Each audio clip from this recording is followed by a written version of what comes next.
Olá pessoal, dando sequência ao nosso curso de Teoria Geral do Direito, vamos seguir então estudando nosso livro-texto, aqui nosso livro base, Teoria Geral do Direito, de Norberto Bobbio, e vamos então falar um pouquinho mais a respeito de Teoria do Ordenamento Jurídico, essa segunda parte da nossa disciplina. Falamos já, desde o início aqui dessa segunda parte, a respeito da transição da teoria da norma jurídica para a teoria do ordenamento jurídico. Falamos depois da unidade do ordenamento jurídico e na aula de hoje iremos falar sobre um tema extremamente importante aqui da teoria do direito, que é a coerência do ordenamento jurídico. Vamos lá. Primeiro, então, o ordenamento jurídico como sistema. É assim que o Bobbio nos introduz a essa questão importante da coerência do ordenamento. Diz ele lá: o problema ulterior que se nos apresenta é saber se um ordenamento jurídico, além de uma unidade, também constitui um sistema. Em síntese, se é uma unidade sistemática. Entendemos por sistema uma totalidade ordenada, ou seja, um conjunto de organismos entre os quais existe uma certa ordem. Quando perguntamos se um ordenamento jurídico constitui um sistema, perguntamos-nos se as normas que o compõem estão em relação de compatibilidade entre si e em que condições é possível essa relação.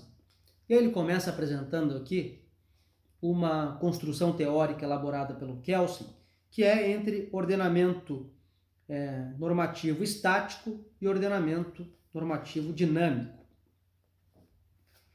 O ordenamento estático é aquele em que as normas estão ligadas umas às outras, como as proposições em um sistema dedutivo, ou seja, pelo fato de que se deduzem uma das outras, partindo de uma ou mais normas originárias de caráter geral, que têm a mesma função dos postulados ou axiomas em um sistema científico. Pode-se dizer que num sistema desse tipo, as normas estão ligadas entre si em relação ao seu conteúdo. E essa aqui é a predileção, por exemplo, pessoal, dos teóricos justnaturalistas. Eles vão dizer que o sentido das normas está muito vinculado ao conteúdo. Se nós temos, portanto, estruturas normativas fundantes de um sistema, temos direitos naturais, todas as normas subsequentes devem derivar desses direitos originários. Então, uma vinculação aqui, quando a gente pensa o ordenamento jurídico estático, vinculado ao conteúdo, ao modelo material que essas normas seguem relativamente ao sentido de um sistema normativo. Sistema dinâmico, por sua vez, é aquele em que as normas que o compõem derivam umas das outras de sucessivas delegações de poder, ou seja, não através de seu conteúdo, mas da autoridade que as estabeleceu. Pode-se dizer, em outras palavras, que a ligação entre as várias normas nesse tipo de ordenamento normativo não é material, mas formal. E aqui, o vínculo estabelecido, ao se pensar um ordenamento dinâmico, é não relativo ao conteúdo das normas, mas sim à hierarquia entre elas. Se nós formos subindo, nós vamos chegar lá à norma fundamental e pensar um ordenamento dinâmico está vinculado a essa questão formal de que uma lei, para ter validade, ela deve derivar da forma adequada da lei anterior e assim sucessivamente. Por exemplo, um pai ordena ao filho que faça a lição e o filho pergunta por quê. Se o pai responde porque você deve aprender, a justificação tende à construção de um sistema estático. Se responde porque você deve obedecer ao seu pai, a justificação tende à construção de um sistema dinâmico. Então vejam, se nós estamos falando nessa estrutura, nesse exemplo, em que o pai manda que o filho estude, e a razão para a qual a justificativa que o pai dá é vinculada ao conteúdo, a uma substância, isso é, você deve aprender, nós estamos falando aqui de um ordenamento estático. Já se esse pai diz, olha, tu deve fazer isso porque eu estou mandando, porque eu sou teu pai, e porque o direito me autoriza a exigir esse tipo de conduta de ti, que é meu filho. Bom, aí nós estamos pensando num grau hierarquizado, né, da estrutura do ordenamento do ponto de vista da validade, da hierarquia mesmo. Então, nesse caso, a gente pensaria num ordenamento dinâmico. Feita essa distinção, Kelsen sustenta que os ordenamentos jurídicos são sistemas do segundo tipo, ou seja, são sistemas dinâmicos.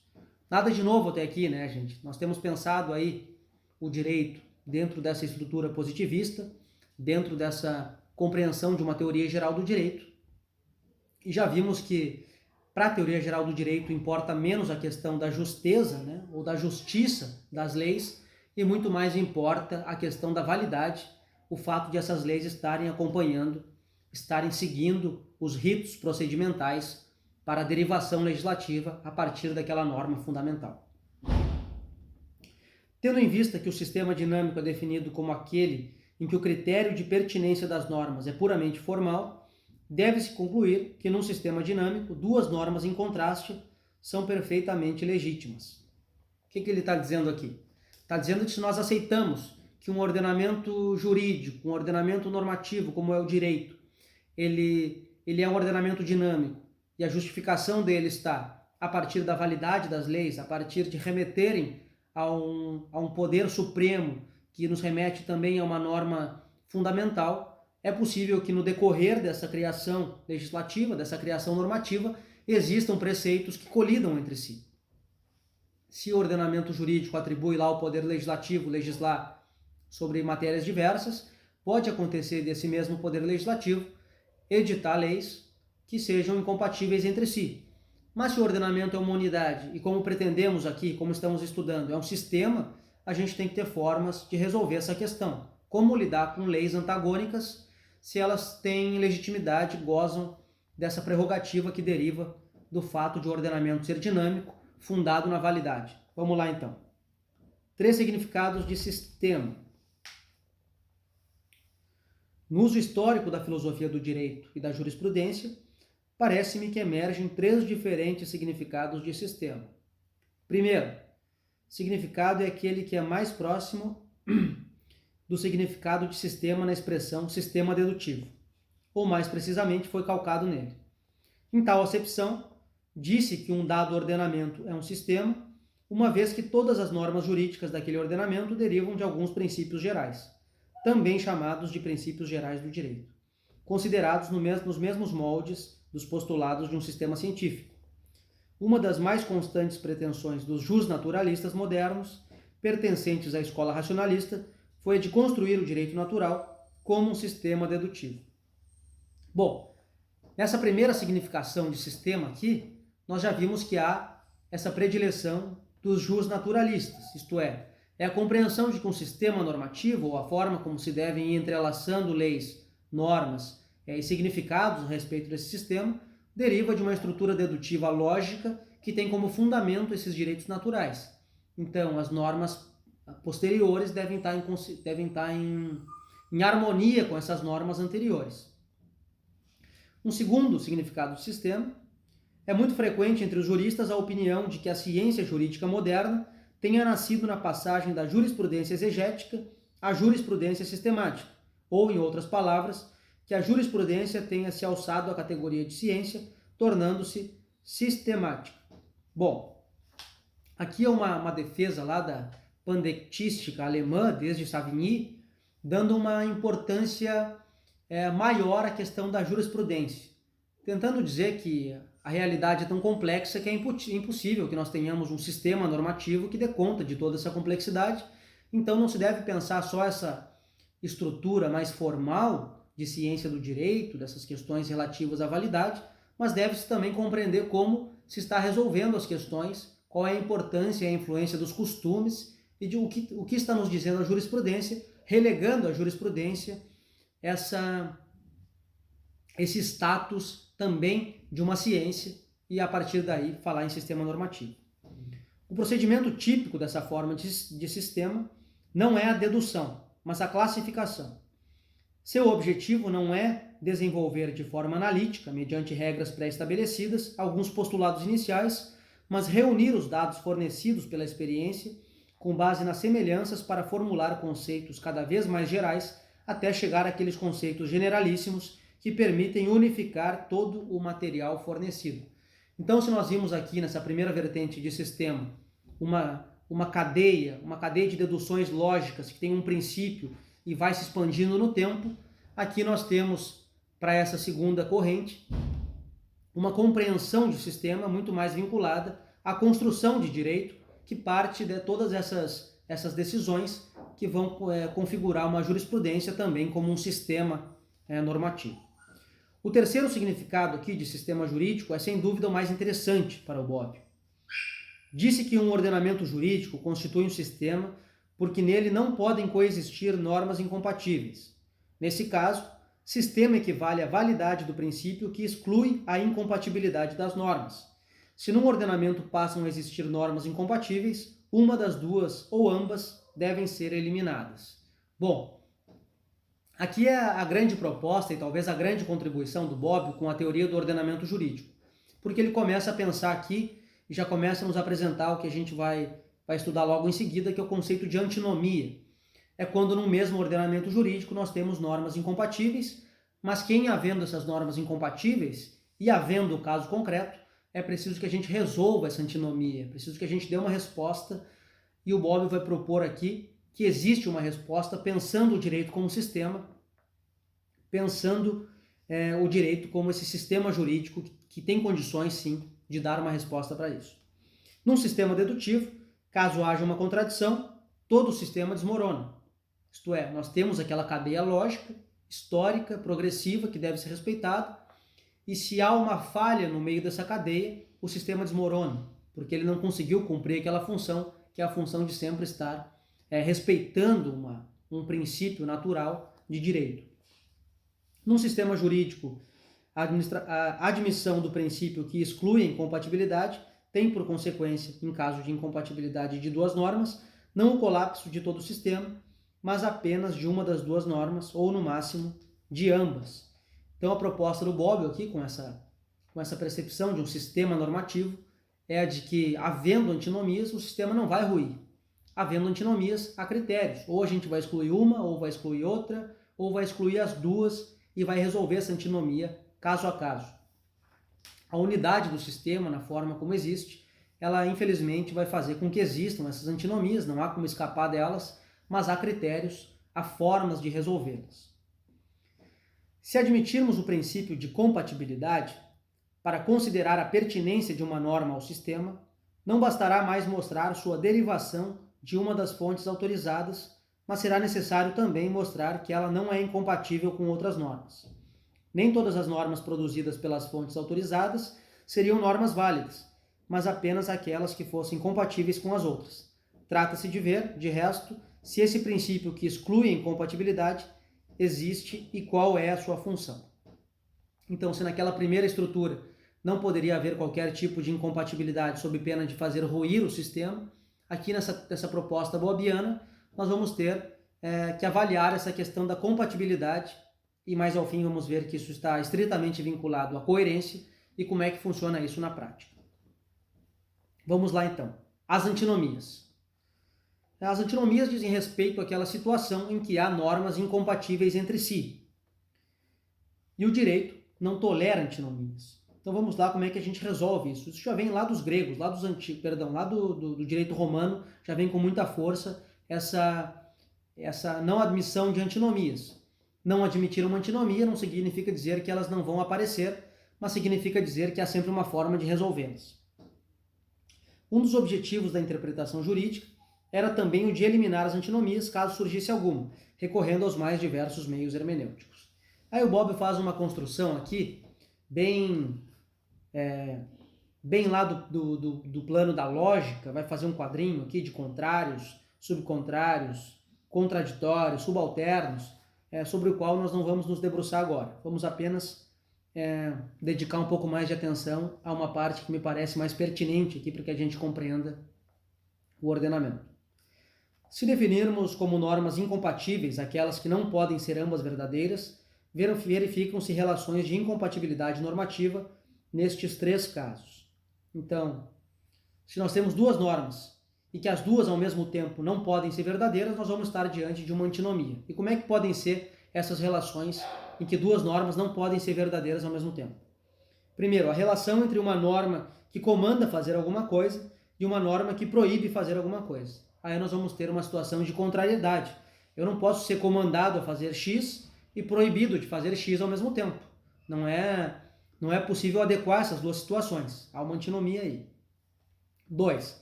Entre uma norma que comanda fazer algo e uma que permite não fazer. Aqui a gente vai ter uma contraditoriedade.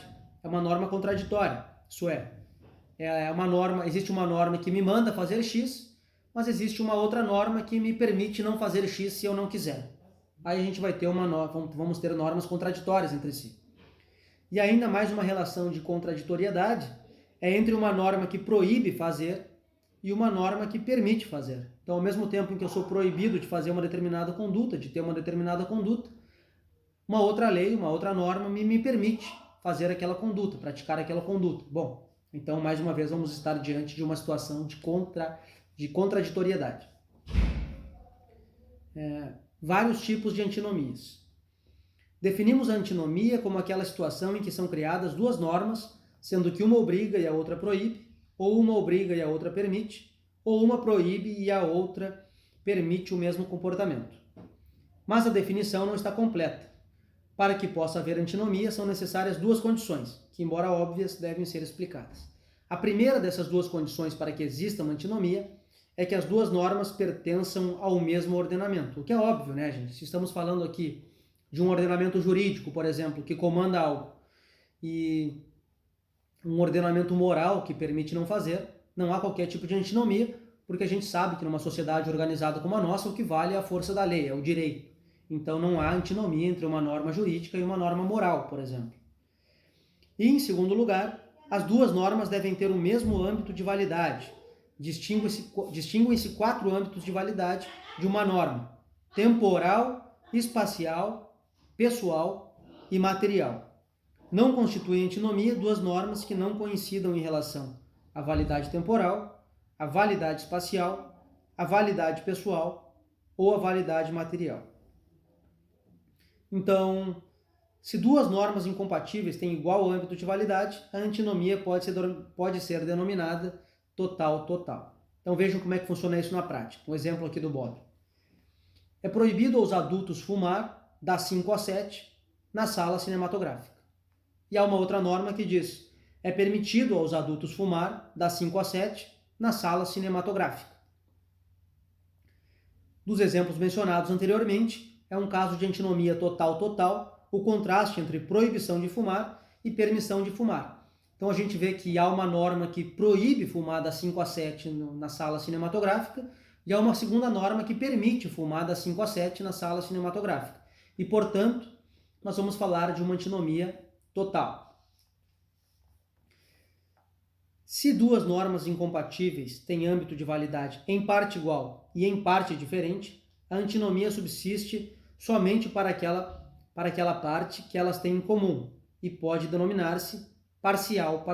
Vamos ver como é que funciona isso aqui num exemplo. É proibido aos adultos fumar cachimbo e charuto das 5 às 7 na sala cinematográfica. E depois, a outra norma. É permitido aos adultos fumar charuto e cigarros das 5 às 7 na sala cinematográfica. Então, se é proibido aos adultos fumar cachimbo e charuto das 5 às 7 na sala cinematográfica, e a outra norma diz que é permitido aos adultos fumar charuto e cigarros das 5 às 7 na sala cinematográfica, nós vamos ter uma antinomia apenas parcial aqui no que diz respeito a fumar charutos, porque o cachimbo é proibido e a outra norma não fala nada sobre isso, e a outra norma permite fumar cigarro, enquanto a primeira não diz nada sobre isso. A única relação de antinomia ela é parcial porque está apenas relativamente ao que se pode fumar ali na parte de charutos, em que uma proíbe charuto e a outra permite charuto. Por isso a gente vai falar de uma relação de antinomia parcial.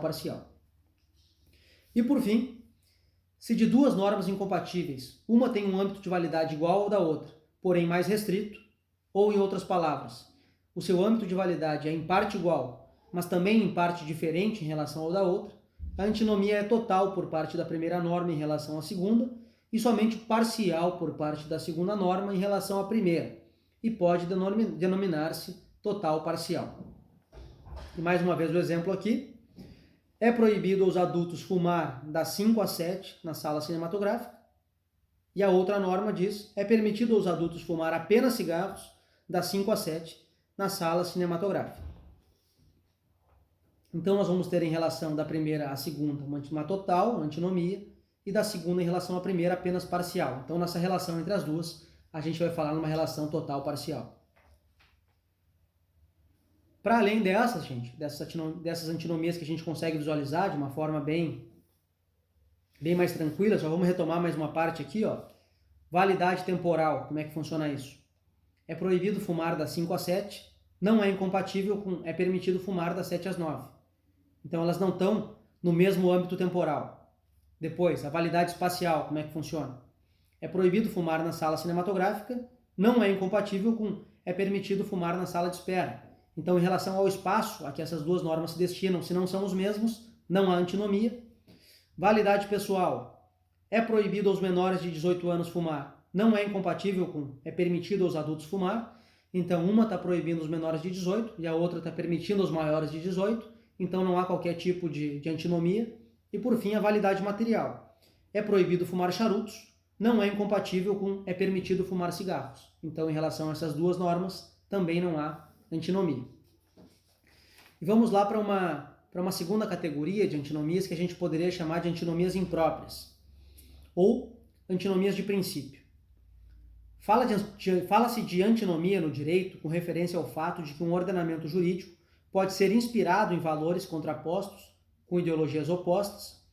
Consideram-se, por exemplo, o valor da liberdade e aquele da segurança como valores antinômicos. Como é que funciona isso, então? E por que antinomias de princípio ou antinomias impróprias? Porque há lá na nossa Carta Magna um direito fundamental de segurança, mas há também um direito fundamental de liberdade. E normalmente, se nós estamos falando num aumento de liberdades, isso pode significar uma restrição da segurança. E por outro lado, para aumentar a segurança, muitas vezes nós vamos estar diminuindo algumas liberdades. Então essas antinomias impróprias aqui, relativas a valores de um sistema, a gente vai deixar para estudar em outro momento, porque não nos interessa tanto. Apenas que a gente compreenda que pode haver também não só a antinomia normativa de leis, mas sim essa antinomia até mesmo de princípios. Uma outra acepção de antinomia é chamada de antinomia de valoração, que significa caso uma norma puna um delito menor com uma pena mais grave do que a infligida de um delito maior. E nesse caso a gente não deve falar de antinomia, mas de injustiça, né? Vamos pensar lá em um determinado delito que puna com uma pena muito grave uma conduta que não é tão grave assim, enquanto que há uma outra conduta que é muito mais grave, todo mundo percebe dessa forma numa determinada sociedade, e a pena é menor do que aquela para aquela conduta que era considerada menos grave. Então, nesse caso, a gente não vai falar em antinomia, mas vai falar, sim, em injustiça. E como a gente já pôde ver, a injustiça não é um tema central para nós aqui, enquanto pensamos teoria geral do direito, norma jurídica e ordenamento jurídico. A antinomia produz incerteza, a injustiça produz desigualdade. E, portanto, a correção obedece, nos dois casos, a dois valores diversos. No primeiro, ao valor da ordem, no segundo, ao valor da igualdade. Então, quando a gente fala de antinomia aqui, nós estamos falando de incerteza, porque nós temos uma lei que diz uma coisa e uma segunda lei que diz outra. Então, a gente não sabe exatamente qual é a melhor resposta. E por isso que a gente vai falar em antinomia e vai pensar em formas de corrigir ou de dar uma solução para essas duas sentenças que sejam contrárias ou contraditórias entre si. Já se a gente está falando nessa segunda vertente de injustiça, não é um problema de antinomia, porque não é um problema de incerteza, mas é um problema de desigualdade, de injustiça que deve ser corrigido não a partir dessa teoria do ordenamento, mas sim por outros meios, né? E por fim, aqui ele vai falar, ainda como uma terceira acepção, a questão das antinomias teleológicas. Nesse caso, o contraste nasce, na maioria das vezes, da insuficiência do meio, mas então, mais que antinomia, trata-se de lacuna. Por que ele fala isso? Porque essas teleológicas têm lugar quando existem um contraste entre a norma que prescreve o meio para alcançar o fim e aquela que prescreve o fim, de maneira que se aplica a norma que prevê o meio, não sou capaz de alcançar o fim, e vice-versa. Então são essas antinomias relativas a um telos, né, a um fim, aquelas normas programáticas. Se a gente for tentar aplicar puramente a norma fim, a gente não cumpre a norma meio, e se aplicar apenas a norma meio, não chega ao fim. Mas aí a gente vai falar disso no próximo capítulo, na próxima aula, em que a gente vai falar das lacunas do ordenamento jurídico, que é também uma das grandes contribuições do Bobbio para a ciência do direito. Vamos lá então, finalmente, para os critérios de solução das antinomias. Isso aqui é muito importante, pessoal. Então espero que vocês prestem bastante atenção e compreendam bem essa parte. Porque se nós temos lá que uma antinomia é uma incompatibilidade entre normas, uma diz para fazer uma coisa e uma diz para fazer outra. Como é que a gente resolve isso? Qual das duas normas deve ser eliminada? Aqui está o problema mais grave das antinomias. O que dissemos na seção 3 referia-se às regras para estabelecer quando estamos diante de uma antinomia. Tudo que discutimos até aqui foi para perceber quando que a antinomia se manifesta. O que é uma antinomia? Como é que ela aparece? Mas uma coisa é descobrir a antinomia, outra é resolvê-la. E é sobre isso que nós vamos conversar agora. Primeiro, há uma distinção entre antinomias solúveis e antinomias insolúveis. E as razões pelas quais nem todas as antinomias são solúveis são duas.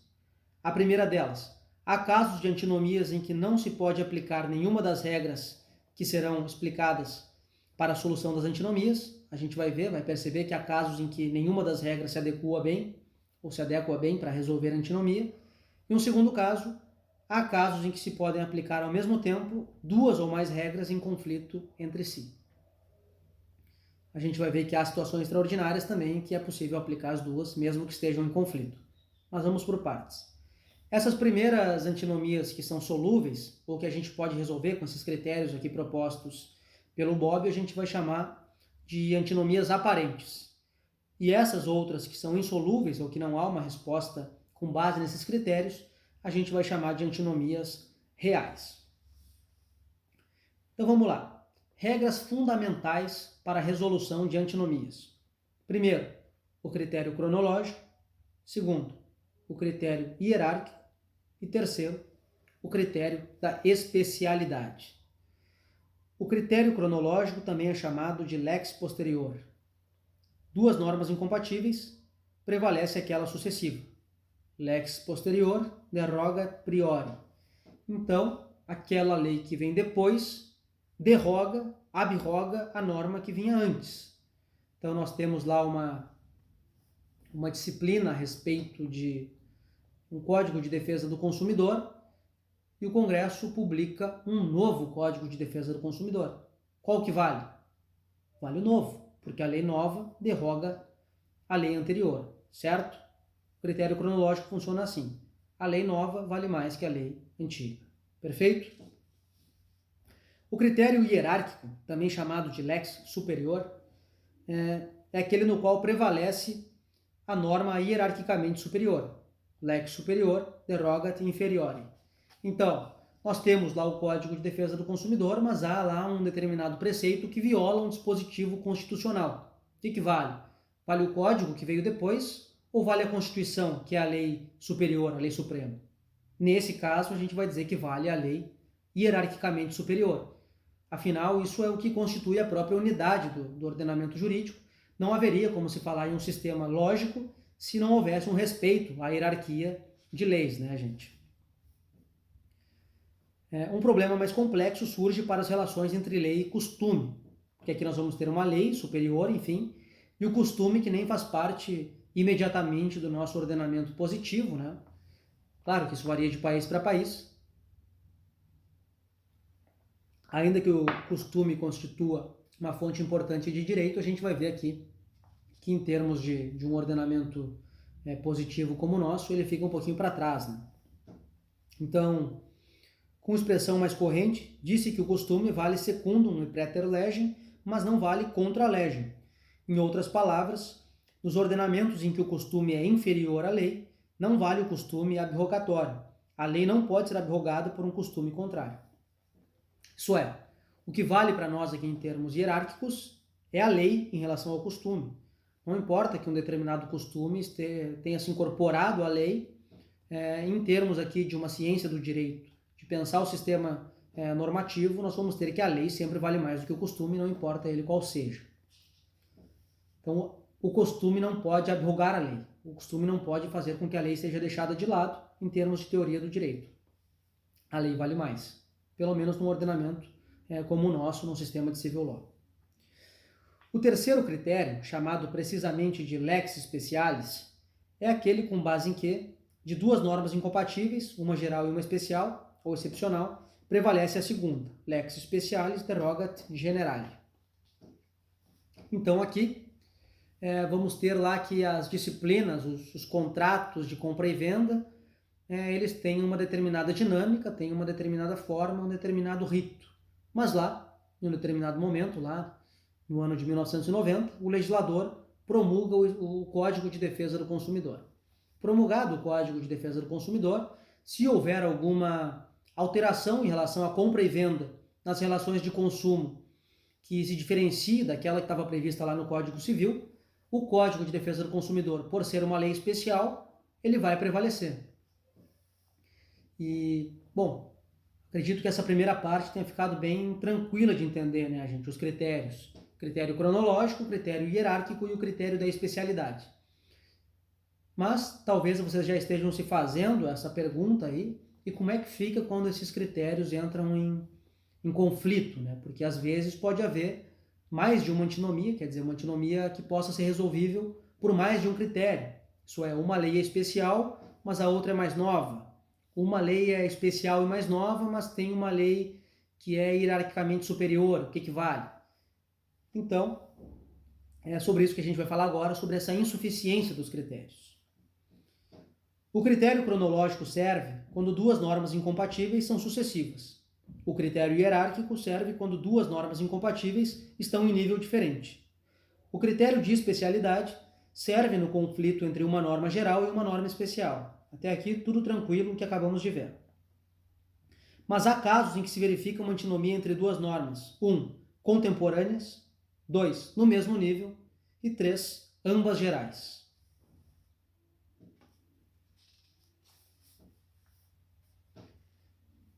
Então vamos lá. Corresponde à situação de duas normas gerais incompatíveis que se acham no mesmo código. Se no mesmo código existem antinomias do tipo total-total e parcial-parcial, essas antinomias não são resolúveis com nenhum dos três critérios, nem com o cronológico, pois as normas de um código são emanadas ao mesmo tempo, nem com o hierárquico, pois são todas leis ordinárias, nem com o critério da especialidade, pois ele resolve somente o caso de antinomia total-parcial. Bom, aqui a gente tem que ter em mente que a gente pode ter, por exemplo, lá no Código de Defesa do Consumidor, que é essa lei escolhida para a gente fazer os exemplos, que haja uma antinomia no próprio código. Então nós vamos ter duas normas que têm o mesmo critério temporal, mesmo critério cronológico, foram promulgadas ao mesmo tempo, mesmo critério hierárquico, fazem parte de um mesmo código, e da especialidade também, porque regulam aquela matéria específica. Então, o que fazer, né? Ou quid faciendum, como diz o Bob. O único critério cuja menção se encontra nos antigos tratadistas é aquele que era extraído da forma da norma. Segundo a forma, as normas podem ser, como já vimos várias vezes, imperativas, proibitivas e permissivas. E aqui o Bob vai dizer que se há uma relação entre uma norma imperativa e uma permissiva, ou uma proibitiva e uma permissiva, deve prevalecer aquela norma permissiva. Porque se há uma discussão, o que pode, o que não pode, sempre pode mais. Essa é a compreensão que o Bob chega aqui a partir do estudo dos tratadistas clássicos lá desde o direito romano. E o que acontece se há uma norma imperativa e uma norma proibitiva? Bom, nesse caso, o Bob vai dizer que a gente deve sair daquele esquema em que não se admite uma terceira via, em que tudo em direito deve ser um ou outro, e deve excluir essas duas normas. Então, se há uma que obriga e uma que proíbe, as duas são contrárias, elas se anulam e, portanto, se permite a determinada conduta. Vamos lá. Aquele em que uma das duas normas é imperativa e a outra é proibitiva. Nessa hipótese, uma solução poderia ser deduzida da consideração de que, enquanto no primeiro caso, já ilustrado, se trata de um conflito entre normas contraditórias, isto é, contraditória porque uma obriga e a outra permite não fazer. ou uma proíbe e a outra permite fazer. É aquela relação de contraditoriedade que nós falamos. Então, nessas duas existe a percepção de um tertium non datur. Isso é, não é possível achar uma terceira via, porque elas são contraditórias, é uma ou outra. E nesses casos, a gente já viu, vale a norma permissiva. Agora, no conflito entre obrigação positiva e obrigação negativa, o tertium é a permissão. Aqui a gente não vai falar de um tertium non datur, mas sim de um tertium datur, porque a resposta é justamente não vai ser uma obrigação e nem vai ser uma proibição, mas vai ser uma permissão. Já que uma está obrigando algo e a outra está proibindo algo, a saída aqui é essa terceira via, que vai ser a da permissão. Ok? Poderemos falar quase de um verdadeiro poder discricionário do intérprete, ao qual é confiada a resolução do conflito segundo a oportunidade, valendo-se de todas as técnicas hermenêuticas que são usadas há tempos e consolidadas tradicionalmente pelos juristas, e não se limitando a aplicar uma única regra. E aqui a gente já começa a perceber o maior problema do positivismo jurídico, que é essa admissão, essa aceitação expressa da discricionariedade do julgador. Não sei se você já tem acesso a isso de uma forma mais profunda nesse primeiro semestre, mas eu tenho uma turma de hermenêutica jurídica e a gente discute bastante isso. Inclusive há bastantes vídeos aí, caso vocês tenham interesse, para dar uma olhada e compreender melhor esse grande problema da hermenêutica vinculada a esse esquema de sujeito-objeto ou de possibilidade de discricionariedade por parte do julgador. Mas aqui em termos de ciência do direito, de filosofia do direito, pensando a teoria do ordenamento, pensando a partir do Kelsen, pensando a partir do Bobbio, eles não estão tão preocupados assim com essa parte, eles estão apenas preocupados em dar respostas para os problemas que surgem em termos de ciência do direito. Não com a resposta em si, mas sim em termos de resolução de eventuais conflitos que surjam na construção da teoria. Então eles admitem essa discricionariedade. No caso de conflito entre duas normas, para o qual não sirva nem o critério cronológico, nem o hierárquico e nem o da especialidade, o intérprete, seja ele o juiz ou o jurista, tem diante de si três possibilidades. Primeiro, eliminar uma delas. Segundo, eliminar as duas. E terceiro, conservar as duas. No primeiro, a gente vai falar de uma interpretação abrogante ou uma interpretação em sentido impróprio, que é aquela relacionada a uma atividade na qual não há uma revogação expressa de uma determinada lei, mas há uma criação de uma nova, ou uma criação de uma nova norma, se for a aplicação do juiz, no caso concreto, que vai abrogar a outra, vai tirar a outra do ordenamento naquele momento. O segundo caso é da eliminação de ambas as normas em conflito. Diferentemente do caso de duas disposições contraditórias, em que uma elimina a outra e uma das duas não pode deixar de existir, aqui, em se tratando de duas disposições contrárias, eliminam-se reciprocamente e nenhuma delas permanece. Trata-se, como se pode ver, de uma dupla abrogação, enquanto no primeiro caso tem-se uma abrogação simples. Bom, então naquele primeiro caso que nós vimos aqui, a gente está falando de uma abrogação simples porque há uma relação de contraditoriedade.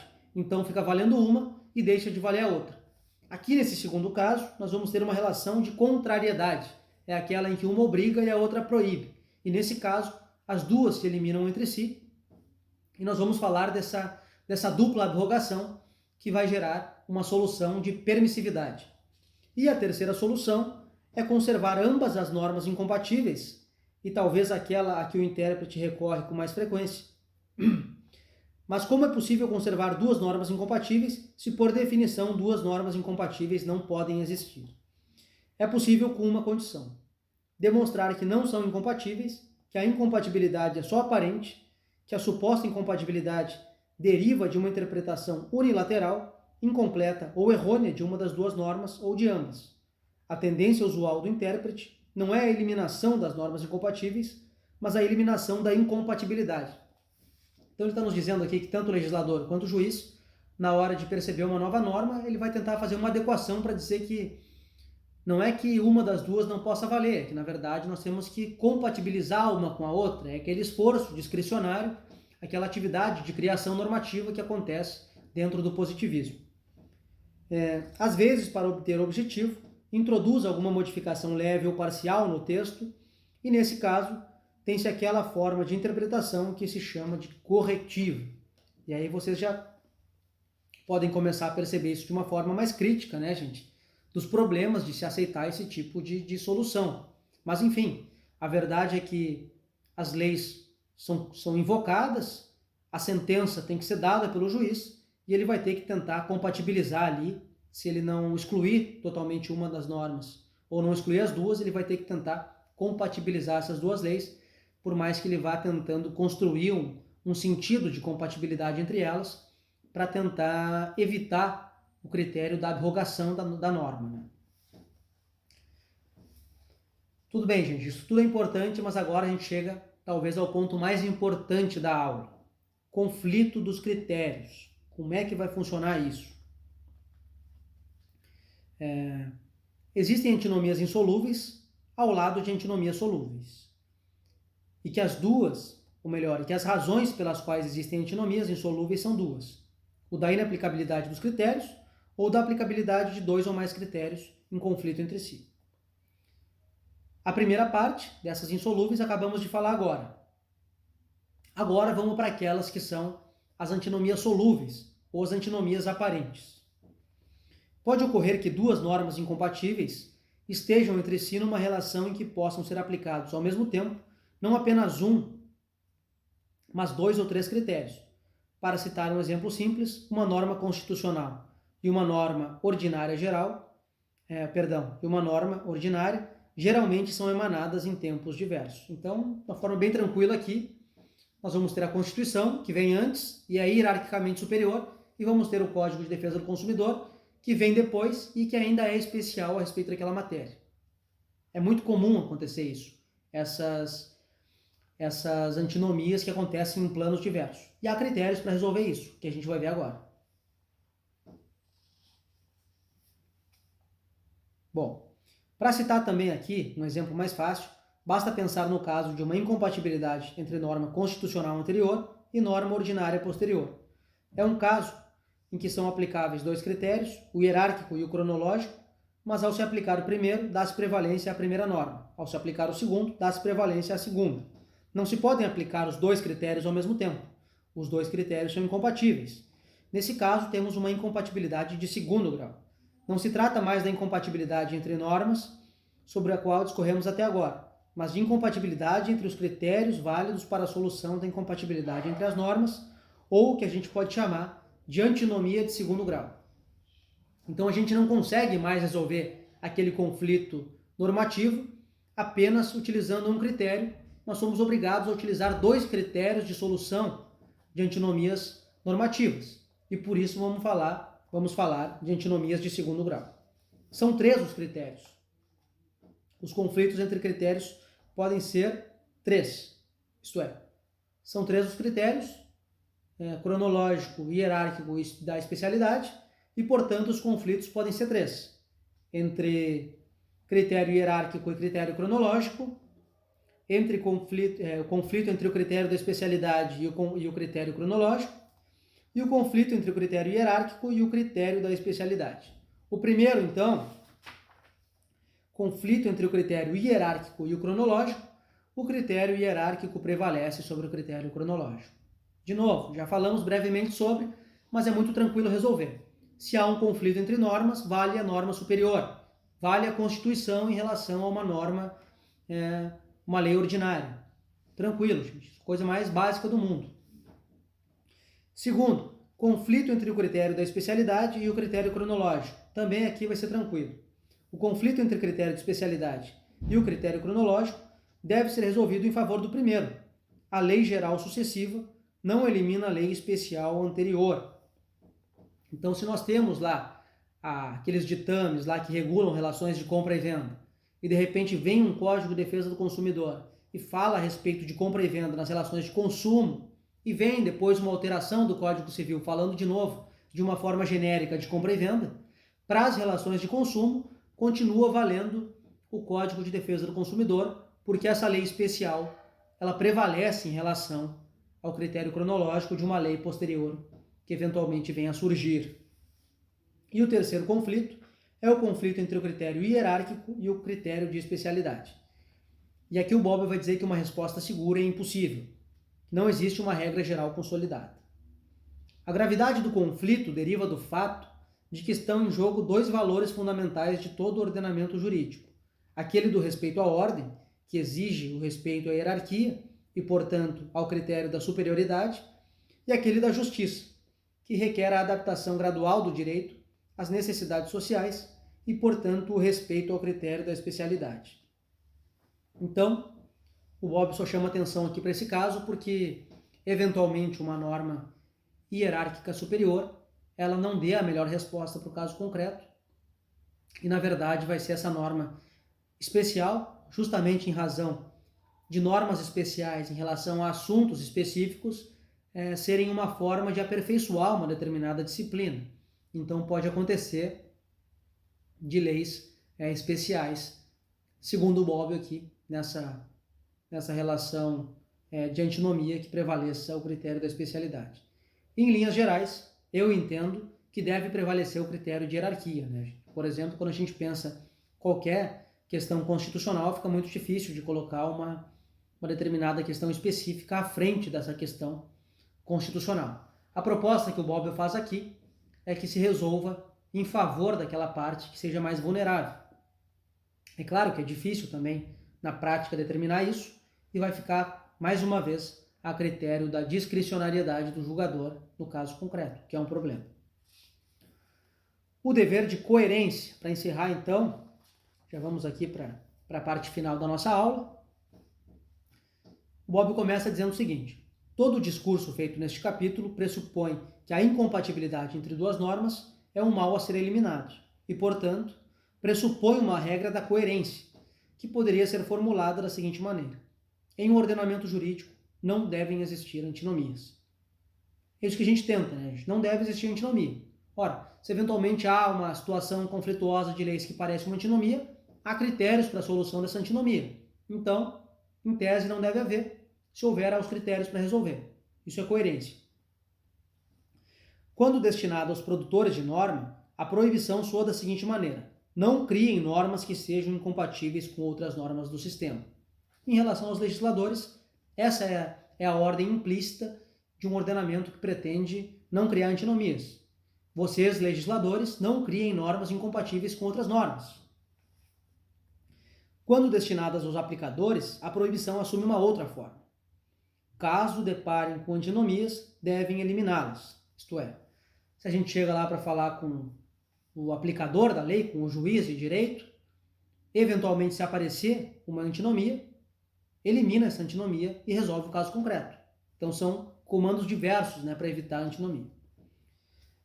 Trata-se agora de ver se e em que situações existe uma ou outra dessas duas normas, ou ambas. E ele propõe aqui citar 3 casos. O primeiro deles, aquele das normas com diferente nível, ou seja, dispostas hierarquicamente.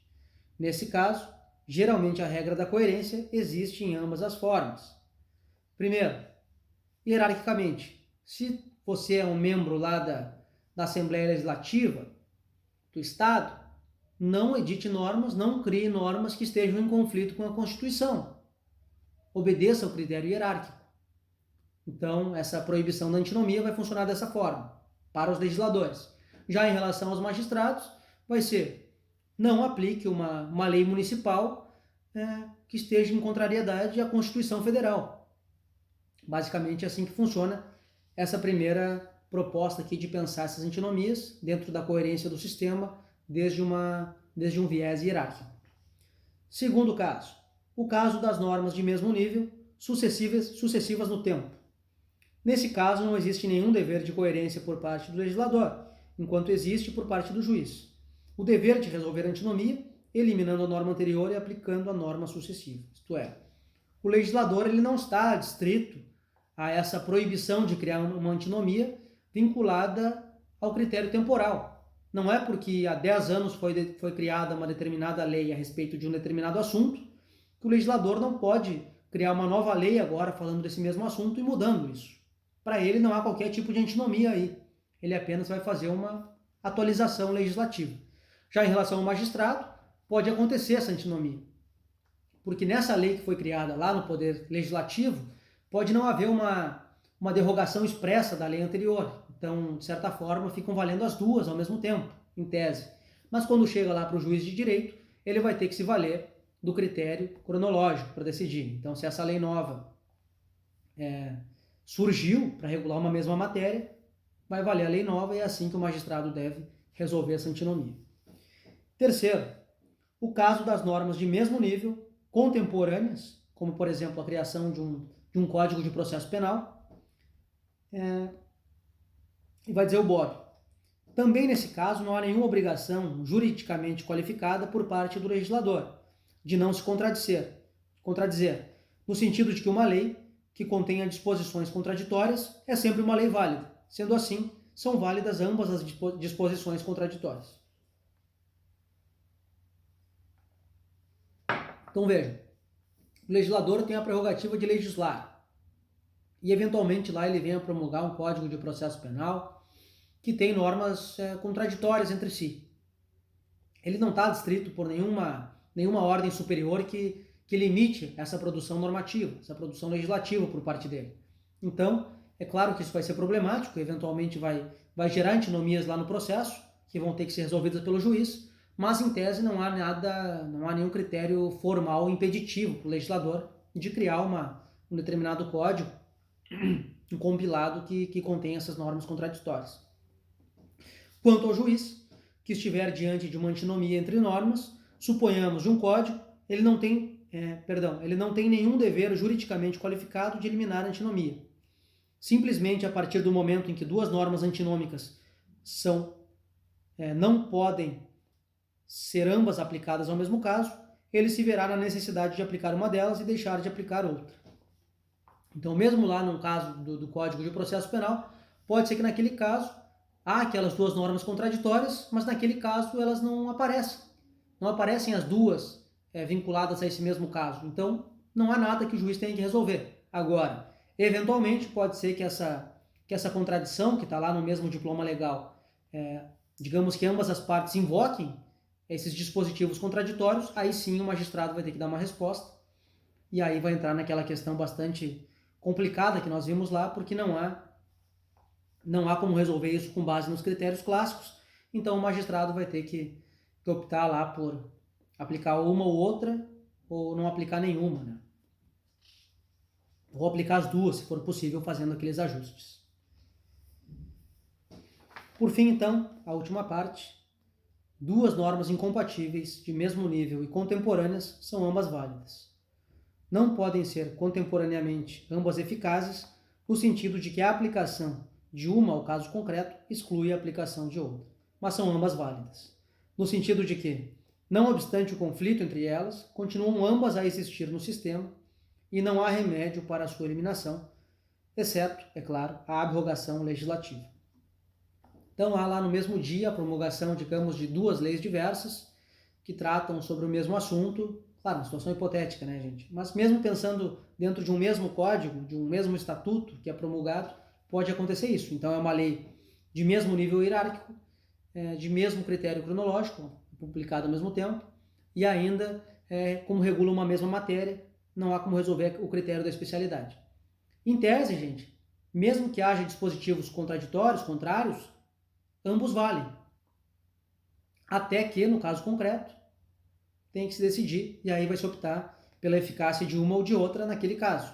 Mas, do ponto de vista da validade, elas valem porque há um respeito à estrutura do poder legislativo, à tripartição de poderes, isto é, o legislativo está legitimado pela Constituição Federal a promulgar leis, e é por isso que há essa possibilidade dessas situações bastante difíceis de resolver nos casos concretos. E com isso nós acabamos, gente, essa parte vinculada à coerência do ordenamento jurídico, sobre a qual o que é mais importante compreender é que no ordenamento existem antinomias, que existem antinomias solúveis e insolúveis, mas que de qualquer forma vai precisar haver uma resposta, quais são os critérios de solução das antinomias e o que fazer quando há conflito entre os critérios. Espero que vocês façam um bom esquema, que tenham compreendido bem a aula de hoje e, como sempre, me coloco à disposição para sanar qualquer dúvida que eventualmente vocês tenham. Muito obrigado pela atenção e até a próxima aula.